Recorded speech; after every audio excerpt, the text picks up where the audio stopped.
ইমামে রব্বানী দরবার শরীফ থেকে প্রশাসনের উদ্দেশ্যে একটা বার্তা দিতে চাই, যদি আল্লাহর ওলিদের দরবারে এরপরে আর কোন ধরনের আক্রমণ হয়, বাংলার মুসলমান মোল্লার সুন্নি মুসলমান করে থাকবে না, সারা বাংলাদেশ অচল করে দেওয়া হবে। যদি আল্লাহর ওলিদের দরবারে আর আক্রমণ হয়, সারা বাংলাদেশ অচল করে দেওয়া হবে। তারা যেই খেলাফতের কথা বলছে, এই খেলাফত মদিনাওয়ালার খেলাফত না, ওইটা বন্ধ হয়ে গেছে বহু আগে। আর তোমরা যদি বলো না আমরা ইসলামী খেলাফতে থাকতে চাই, তাহলে সেই খেলাফত এই তথাকথিত ওয়াহাবি নজদিদের কাছে না রে, এই খেলাফত আবেদ শাহ মাদানির কাছে, এই খেলাফত মুজাদ্দিদ আল ফিসানির কাছে। তাদের মাহফিলের একটা খুঁড়িও বাদ নাই যেখানে দান বাক্স নাই। খবর নিয়ে দেখেন না ভাই, তাদের মাহফিলে ঢুকার ডাইনে বামে কোনো ছোটখাটো বক্স না, আস্তা বড় ড্রাম দিছে, টাকা দিয়ে যান। তাহলে অরিজিনালি ব্যবসায়ী কারা? ধর্ম বিক্রি করে কারা খায়, ধর্ম ব্যবসা করে কারা খায়, তোমরা দেখো।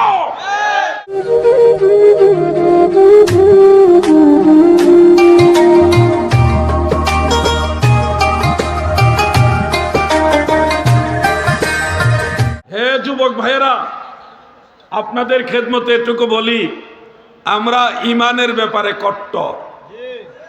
আমরা সুন্নি যারা, ইমানের ব্যাপারে আমরা কট্টর। একটা প্রশ্ন করি যুবক ভাইরা, আপনারা উত্তর দিবেন। প্রশ্নটা কি করব?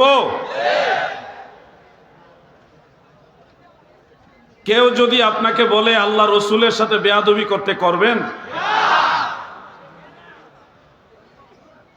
আমি আবার জিজ্ঞাসা করছি, কেউ যদি আল্লাহর হাবিব রাহমাতুল্লিল আলামিন নবীর সাথে বেয়াদবি করতে বলে, আপনি কি বেয়াদবি করবেন? এই জায়গাটাই আমাদের মূল সমস্যা, আমরা বেয়াদবি করতে পারি না।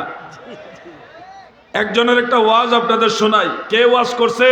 যারা জানেন জানেন, না জানলে সবার জানার দরকার নাই। যে আল্লাহর হাবিব রসুল করিম সাল্লাল্লাহু আলাইহি ওয়াসাল্লাম, তিনি কাউবয় ছিলেন, তিনি রাখাল ছিলেন। এমনকি আল্লাহ রসুল সাল্লাল্লাহু আলাইহি ওয়াসাল্লাম সহ সব নবীরা ভেড়া বকরি চড়াইছেন। এটার মূল কারণ হলো ভেড়া বকরি এরা খুবই বক্র স্বভাবের হয়, একদিকে টানলে আরেক দিকে যাইতে চায়, আলোর মধ্যে থাকলে ছায়াতে যেতে চায় না, ছায়াতে থাকলে আলোতে যেতে চায় না। এই যে বক্র স্বভাবটা ওনারা সঙ্গ দিয়ে ওনারা শিখলেন যে মানুষ আরো বেশি বক্র, মানুষকে কন্ট্রোল করতে হবে। এই কারণে নবীরা রাখাল ছিলেন বা রাখালি করেছেন। আপনাদের কাছে আমি আবার প্রশ্ন করি, আল্লাহর নবী রাহমাতুল্লিল আলামিনের শিক্ষককে? আল্লাহ।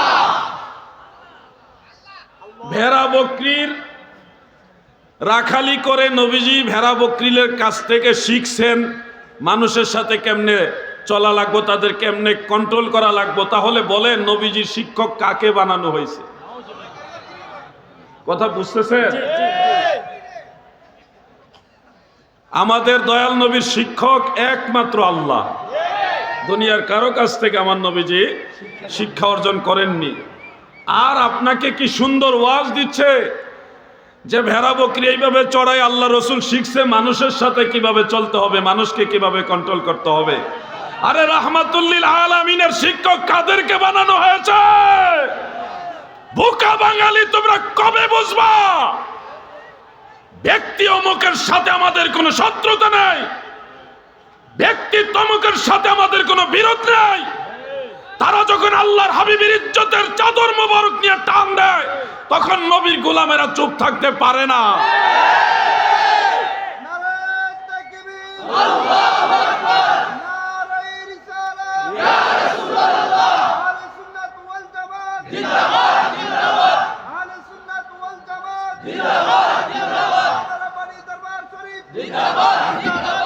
সারা দেশে সব ঘরানার আলেমরাই প্রতিবাদ করেছেন। যারা এই বিষয়টা প্রতিবাদ করেছেন তারা মূলত নবীজির মহব্বতের কারণে প্রতিবাদ করেছেন, কোনো ব্যক্তির বিরোধিতার জন্য না। আল্লাহ রসুলের শান ও আজমতের পক্ষে কওমি অঙ্গনের অনেক আলেমও প্রতিবাদ করেছেন। আমরা তাদেরকে ধন্যবাদ জানাই। ইমানের ব্যাপারে হুব্বে রাসূল তাজিমের তাজিমে রাসূলের ব্যাপারে যারা নবীর পক্ষে দাঁড়াবে আমরা তাদেরকে সাধুবাদ জানাই, ঠিক কিনা বলেন? কিন্তু আমার ভাইয়েরা খেয়াল করুন, একটু মনোযোগ দেন, আপনারা অনেক সময় ভুল বুঝেন আমাদেরকে। এই জাতি এরা খুব ভয়ঙ্কর, এরা কৌশলে আপনার ঈমান নিয়ে যাবে, আপনি টেরও পাবেন না। সারা দেশের সমস্ত আলেম যখন এটা ধরল যে নবীজিকে এই শব্দগুলি ব্যবহার করা ঠিক হয়নি, তখন তারা জান বাঁচাইবার জন্য দেখেন ফাযাদাহুমুল্লাহ, আল্লাহ তাদের কুফরিকে আরো বৃদ্ধি করে দিয়েছেন। তারা নমনীয় হয়নি, ভুল স্বীকার করেনি, না করে এটাকে জায়েজ বানাইবার জন্য একটা গজল নিয়ে আসছে। গজল কি? সেই পুরাতন আমলের গজল। হাজার হাজার ওলামায়ে কেরাম এই গজলটা কখন থেকে গাইতেছে ওই ইতিহাসই কেউ জানে না। কোন সাধনে পাইব তোমায় গো নবীজি, আমি কোন সাধনে পাইব তোমায়। এই গজলের একটা অংশ হলো একটা লাইন, নবী রাখালেরও বেশে মা খাদিজার দেশে বকরি যে চড়াইতেন জঙ্গল, আই গো নবী কোন সাধনে পাইব তোমায়। এই কথাটা কোথায়? সরাসরি আল্লাহ রসুলকে কাও বয়, নাউজুবিল্লাহ সুম্মা নাউজুবিল্লাহ। এই শব্দ কোথায় বলেছে? আর এখানে ভেসে, একটা হলো সরাসরি রাখাল বলা, আর একটা হলো রাখালের ভেসে বলা। কারণ আল্লাহর হাবিব রাহমাতুল্লিল আলামিন তথাকথিত রাখাল এই শব্দ বলা যাবে না। ওই সময় ভেড়া বকরিদেরকে আল্লাহর হাবিব রাখালের ভেসে রহমতের নজরে সোহবত দিয়েছেন, ঠিক কিনা বলেন? কাজী নজরুল ইসলাম এই ব্যাপারে কবিতা লিখেছেন, গান, ইসলামী সঙ্গীত, গজল। আপনারা দেখেছেন না? গুগলে সার্চ দিয়ে প্লে স্টোরে দেখে নেন। কাজী নজরুল ইসলামও আমার নবীর ব্যাপারে কবিতা লিখেছেন। রাখালের ভেসে এই শব্দটা আমাদের কারো বানানো না, এটা শত শত বৎসর যাবৎ কবি, সাহিত্যিক, ইসলামিক দার্শনিক তারা এই শব্দটা ব্যবহার করেছে। ওলামায়ে কেরাম আপনারা জেনে রাখতে পারেন, নজরুল সঙ্গীত মানে নজরুল যতগুলি ইসলামী সঙ্গীত লিখেছেন এর মধ্যে একটা সঙ্গীতের শিরোনাম হলো মেষ চারণে যায় নবী কিশোর রাখাল বেশে। মেষ চারণে যায় নবী কিশোর রাখাল বেশে। এরকম আরো বহু কবিতা আছে, বহু কবিতা, যেখানে বড় বড় যারা ধার্মিক ছিলেন, আশিক রাসূল ছিলেন, সরাসরি নবীজিকে রাখাল শব্দ ব্যবহার করেনি, তারা বলেছে রাখাল বেশে। জিবরিল আমিন আলাইহিস সালাম দুনিয়াতে মানব বেশে আসছেন, মানুষের সুরতে আসছেন, তাই বলে জিবরিল মানুষ নয়, বরং জিবরিল নূর এবং ফেরেশতাদের মধ্যে একজন সম্মানিত ফেরেশতা।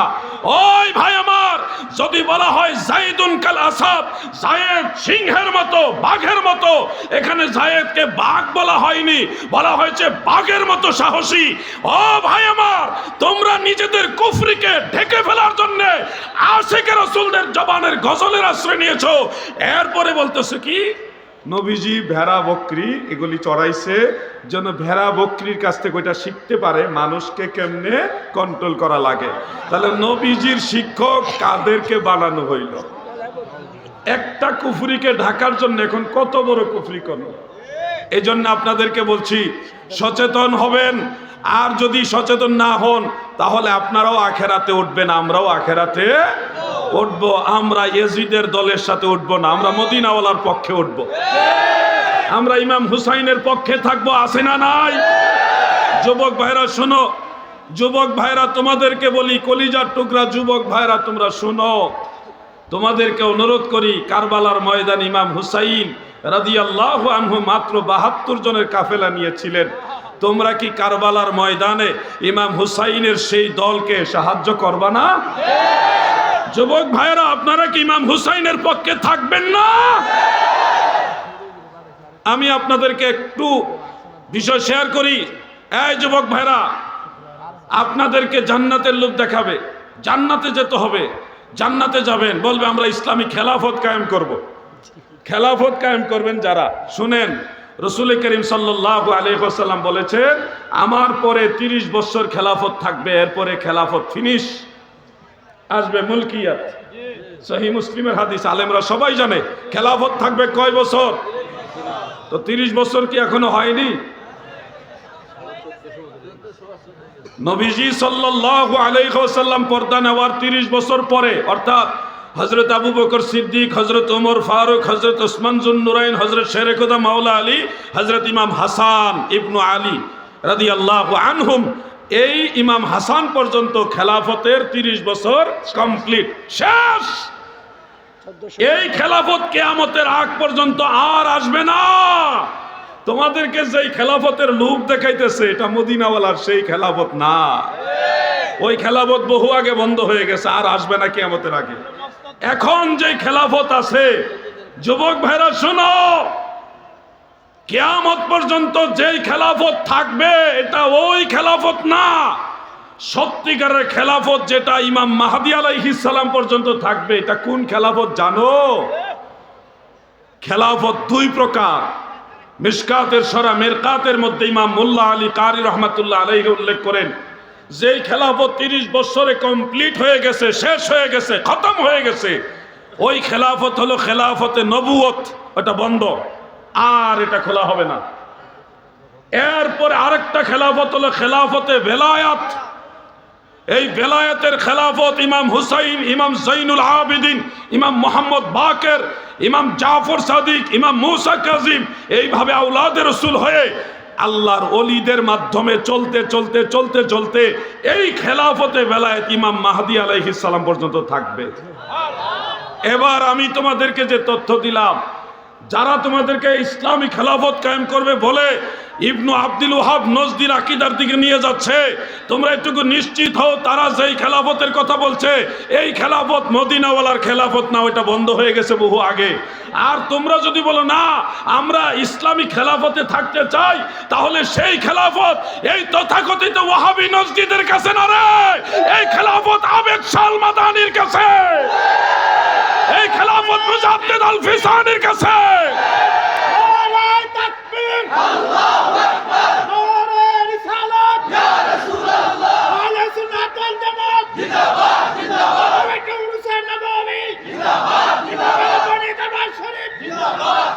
যুবক ভাইয়েরা শোনো, এই খেলাফত গাউসে পাকের কাছে, এই খেলাফত খাজা গরিবে নওয়াজের কাছে, এই খেলাফত মুজাদ্দিদ আল ফিসানির কাছে, এইভাবে যত আল্লাহর আউলিয়া পীর মাশায়েখ, হক্কানি পীর মাশায়েখ আছে, তারা সবাই সেই খেলাফতের অধিকারী। কোন খেলাফত? বেলায়েতের খেলাফত। জিজ্ঞাসা করেন, হে আবেদ শাহ মাদানি, আপনি কার খলিফা? তিনি তার মুর্শিদের পরিচয় দিবেন, আমি অমুকের খলিফা। তিনাকে জিজ্ঞাসা করেন, আপনি কার খলিফা? তিনিও তার মুর্শিদের পরিচয় দিবেন, আমি অমুকের খলিফা। এইভাবে পরিচয় দিতে দিতে দেখবেন এই সিলসিলা পীর মাশায়েখ তারা মূলত ইমাম হুসাইনের খলিফা, ইনার আল্লাহর রাসূলের খলিফা। ঠিক কিনা? তোমরা আসল জিনিসের চেনো না রে ভাই। যদি আল্লাহর জমিনে আল্লাহর হাবিবের খলিফা খুঁজতে চাও, তাহলে আল্লাহর ওলির কাছে যাও, তারাই সে মদিনাওয়ালার খলিফা। বায়াতে রসুল, বায়াতে খোদা বলা হচ্ছে না? আপনি যান ওনার কাছে, হুজুরের কাছে, আল্লামা সৈয়দ বাহাদুর শাহ মুজাদ্দিদি আল আবিদি হুজুরের কাছে গিয়ে বায়াত গ্রহণ করেন। হুজুরে বায়াত দিব কার জানেন? সরাসরি মদিনাওয়ালা। তাহলে খলিফা হলো উনি মদিনাওয়ালার। সিলসিলা বয়, সিলসিলা হয়ে উনি কিন্তু ধারাবাহিক আল্লাহ রসুলের খলিফা। ধারাবাহিক ডিরেক্ট নয়, অনেক লম্বা একটা সাজারা হয়ে, সিলসিলা হয়ে উনি মদিনাওয়ালার খলিফা। তোমরা তো আসল খলিফাই চিনো না। ইংরেজি হুজুর পাইলে দৌড় মারো। তোমরা রসুলের খলিফা খুঁজতে চাইলে যারা নায়েবে নবী আছে এই জমানা, ওই সিলসিলায় আহলে সুন্নাহ বিভিন্ন হক সিলসিলার খেলাফত প্রাপ্ত যারা, তাদের কাছে যাও, তারা হলো সত্যিকারের খলিফা। ও যুবক বেরা, চতুর্দিকে তাকাও, খুঁটিগুলির দিকে তাকাও, প্যান্ডেলের খুঁটিগুলির দিকে তাকান। প্রত্যেকটা খুঁটির মধ্যে দান বাক্স রাখা আছে না? না, রাখা আছে? ভালো করে দেখেন আছে কিনা। আমার মনে হয় আপনারা কম দেখেন। প্রত্যেকটা খুঁটিতে খুঁটিতে দান বাক্স রাখা আছে না নাই? নাই? ও তাইলে নাই। আপনারা খেয়াল করেন, আমরা হইলাম মাজার ব্যবসায়ী, আমরা পীর নিয়ে ব্যবসা করি, মুরিদ নিয়ে ব্যবসা করি, আমরা উরুস দিয়ে ব্যবসা করি। আমাদের উপরে ব্যবসায়ীর অভিযোগ, তহমত। এই তোমরা ব্যবসা করো, দরবার দিয়ে ব্যবসা করো, মাজার দিয়ে ব্যবসা করো, কিন্তু আফসোস এত বড় সম্মেলন কোথাও কোনো দান বাক্স নাই। দেখেন না মনে হয় খুঁটিতে আছে, আপনারা দেখছেন না। কিন্তু যারা আমাদেরকে এই ট্যাগ লাগায় আমরা মাজার ব্যবসায়ী, মাজার পূজারী, আমরা ব্যবসা করি, তাদের মাহফিলের একটা খুঁড়িও বাদ নাই যেখানে দান বাক্স নাই। খবর নিয়ে দেখেন না ভাই, তাদের মাহফিলে ঢুকার ডাইনে বামে কোনো ছোটখাটো বক্স না, আস্তা বড় ড্রাম দিছে, টাকা দিয়ে যান। তাহলে অরিজিনালি ব্যবসায়ী কারা? ধর্ম বিক্রি করে কারা খায়, ধর্ম ব্যবসা করে কারা খায়, তোমরা দেখো। আমাদের দরবারে যেগুলি আসে মানুষ ভালোবাসা দেয়, সাউন্ড লাগে না, দে রে দেও রে, কোথাও বলছে আপনাদেরকে পর্যন্ত আমাদেরকে টাকা দেন, দান করেন বলছে কেউ? মানুষ যেটা দিতেছে, একটা গরু নিয়ে আসছে 1 বছর পরে, যে মুর্শিদের বাড়িতে যাব, সবাইরে নিয়ে, গরিব অসহায় মানুষ আছে, মেহমান মুসাফির আছে, আলেম উলামা আছে, মাদ্রাসার তোলাবা ছাত্ররা আছে, সবাইরে নিয়ে তাবারুক খাবো, ওই নিয়তে একটা গরু নিয়ে আসে, একটা ছাগল নিয়ে আসে, মানুষ খাবে, দোয়া করবে। 1 বস্তা চাউল নিয়ে আসে, 100 টাকা দেয়, 10টা টাকা দেয়, 1 লাখ টাকা দেয়, 10,000 টাকা দেয়। এই দেওয়াটা পুরোটাই চাইয়া না, মনের আবেগে, মহব্বতে, আল্লাহর সন্তুষ্টির জন্য দেয়। এই সিস্টেমটাই হলো মূলত ইসলামের সিস্টেম, যে জোর করে চায় না, আমরা জোর করে নেই না, তারপর আমরা ধর্ম ব্যবসায়ী ট্যাগ পাইলাম। আর তারা প্রতি খুঁটিতে খুঁটিতে দান বাক্স টাঙাইছে, গেটের সামনে বড় ড্রাম লাগাইছে, টাকা দিয়া যাও। এরা নাকি আবার ধর্ম ব্যবসায়ী না। আমি একটা কথা বলতে চাই, এই ওয়াহাবি নজদির যারা দোষর, তারা দীর্ঘদিন ধরে ধর্মকে পুঁজি করে মানুষের ধর্মীয় আবেগ অনুভূতিকে কাজে লাগিয়ে ধর্ম ব্যবসায়ী যারা, তারাই এই দেশে জঙ্গিবাদ, সন্ত্রাসবাদ কায়েম করতে চায়।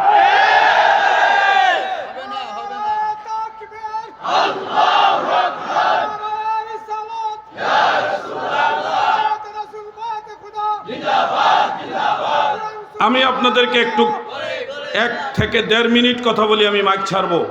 শুধু এটুকু বলি আপনাদেরকে, আজ পর্যন্ত কোথাও দেখছেন কোনো মাদ্রাসায় যারা আমাদের আকীদার পক্ষে না, সুন্নি আকীদার ধারণ করে না, এমন প্রতিপক্ষ যারা, এমন কোনো মাদ্রাসাতে সুন্নি মুসলমান আক্রমণ করছে এরকম দেখছেন আপনারা?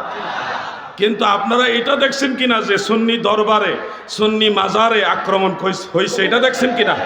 তাহলে অরিজিনালি ইসলামের আদর্শটা কার ভিতরে আছে? ও ভাই, যারা ইসলামের দোহাই দিয়ে মানুষের বাড়িঘর লুটপাট করে, মানুষের প্রয়োজনীয় দ্রব্যাদি, খাদ্য সামগ্রী, গরু ছাগল ভেড়া বকরি তো আছেই, যারা চুরি করে, মাজার ভাঙ্গে, মানুষের উপর আঘাত করে, এরা হইল ইসলামের বড় প্রবক্তা। আর আমরা মাইর খাই, মানুষকে শান্তির বাণী শোনাই, তাসাউফের কথা বলি, মুমিন মুসলমানে ভাই ভাইয়ে মিলেমিশে থাকতে হবে, এই কথা বলি। কোনো ধর্মীয় ব্যাপারে যখন বিভেদ হয় তখন বলি আসেন দলিল আদিল্লা দিয়ে আলোচনা করি। আমরাই তো বাহাসের জন্য আহ্বান করি যে সমাধান করেন কোরআন হাদিসের আলোকে। যারা সমাধানও আসে না কোরআন হাদিসের আলোকে, মোকাবেলা তো আসে না, এরা আসে আবার ধর্মের দোহাই দিতে। তোমরা আর কবে বুঝবা ভাই এরা যে ধর্ম ব্যবসায়ী? কবে বুঝবা?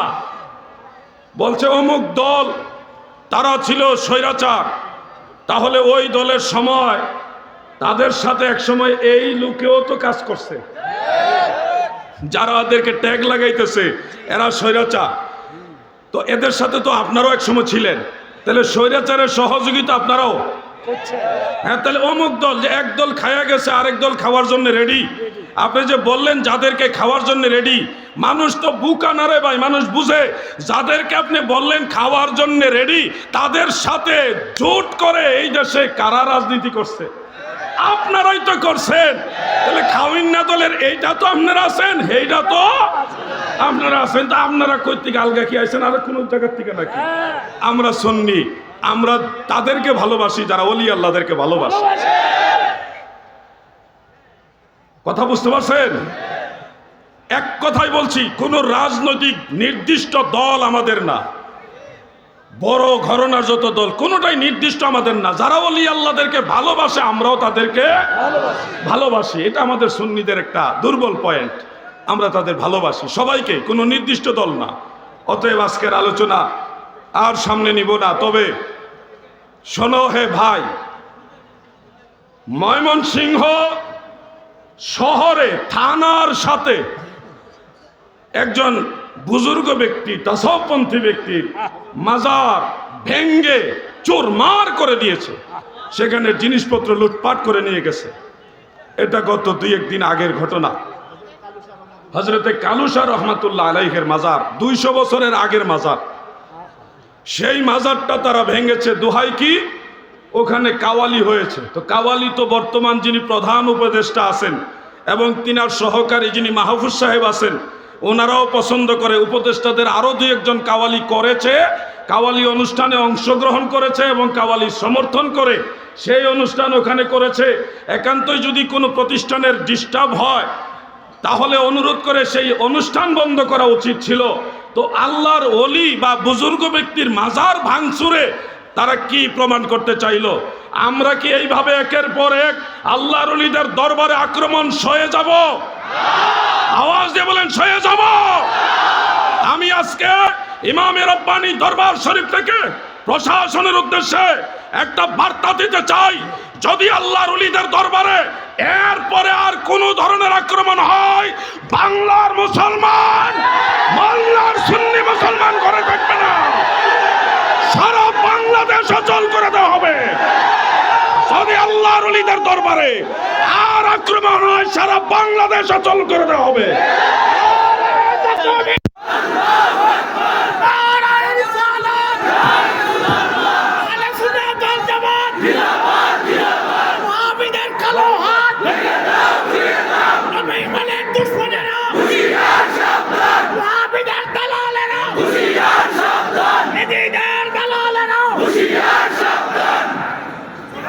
শুনুন, আপনারা যার জায়গায় বসুন।